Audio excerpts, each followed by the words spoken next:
आम जनता के लिए ओपन है क्या? जैसे वो लैब सेशन था, वो लैब सेशन रेगुलरली होते हैं क्या, कि उसकी जानकारी होती है कि होने वाला है तो कोई लोग बाहर से आ सकते हैं ज्वाइन करने के लिए? ठीक है, बहुत अच्छा सवाल है। आम जनता मतलब स्टूडेंट्स जो साइंस के प्रति हमारे लैब को एक्सेस कर सके। तो व्यवहारिक रूप से तो बता दूं मैं कि एक सीमा है, 3200 स्टूडेंट्स हैं, उनके साथ हम लोग काम कर रहे हैं। और अगर इसके परे हम बियॉन्ड द लिमिटेशन जाते हैं तो सबसे पहले बताऊं कि भारत सरकार की ISTEM योजना चल रही है। आप रजिस्टर करिए।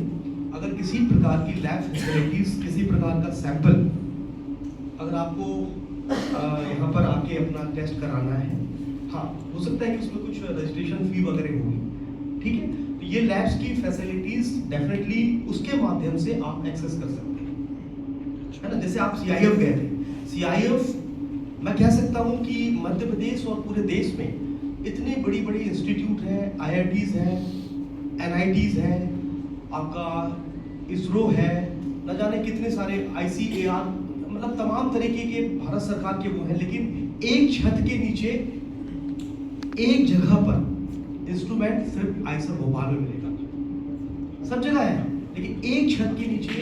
हाँ, अगर आप टैंक देखना चाहें, आप गए होंगे, आपने NMR देखा होगा, है ना, जो कि मतलब जैसे सर जब हम लोग इंट्रोड्यूस करते हैं तो प्रोटीन को देखना है तो वो वाला माइक्रोस्कोप भी है। तो इंफ्रास्ट्रक्चर वाइज जैसे मैं बच्चों को बताता हूँ, उनको इंटरेस्ट, जैसे सर ने बोला था, हाँ अंकुश सर ने, कि बच्चों को इंटरेस्ट क्रिएट करना तो नई नई बातें बतानी पड़ती है। तो मशीन उनको हम पैसे से मूल्यांकन करते हैं, 22 करोड़ की मशीन है, और सच में है 22 करोड़ की मशीन है। मुझे भी नहीं पता क्योंकि I am non academic person, है ना, हम लोग तो दूसरे रूप में काम करते, तो मुझे भी नहीं पता, लेकिन 22 करोड़ की मशीन है ये हमें मालूम है, क्योंकि वो आया था, उसका बिल आया था, हमको मालूम, इंपोर्ट हुआ था, जो भी हुआ था, ठीक है। तो इस माध्यम से आप जा सकते हैं। दूसरा, CS2 के माध्यम से आप चाहिए वेबसाइट में जिस भी फैकल्टी से बात करना है, क्योंकि 175 फैकल्टीज है, मैं आपको बता रहा हूँ 175 फैकल्टीज, 175 रिसर्च लैब्स हैं, 175 लैब है यहाँ पे, सबके साथ में PhD चल रहे हैं ना बच्चे, तो सबकी छोटी बड़ी जिस भी रूप में आधुनिक पूरी लैब है यहाँ।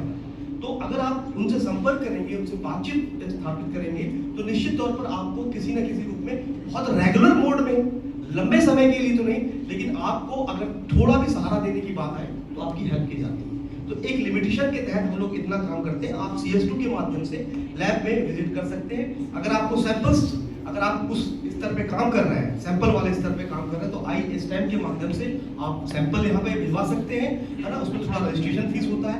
और फिर से मैं एक बात दोहरा रहा हूँ कि किसी भी फैकल्टी से अगर आपको बात करनी है, आपका कोई भी विषय है, लैंग्वेज की कोई प्रॉब्लम नहीं है, बिल्कुल कोई प्रॉब्लम नहीं है। अगर आपको लगता है तो आप CS2 के माध्यम से लोकेश जी से संपर्क करिए, हम आपकी बात कराएंगे।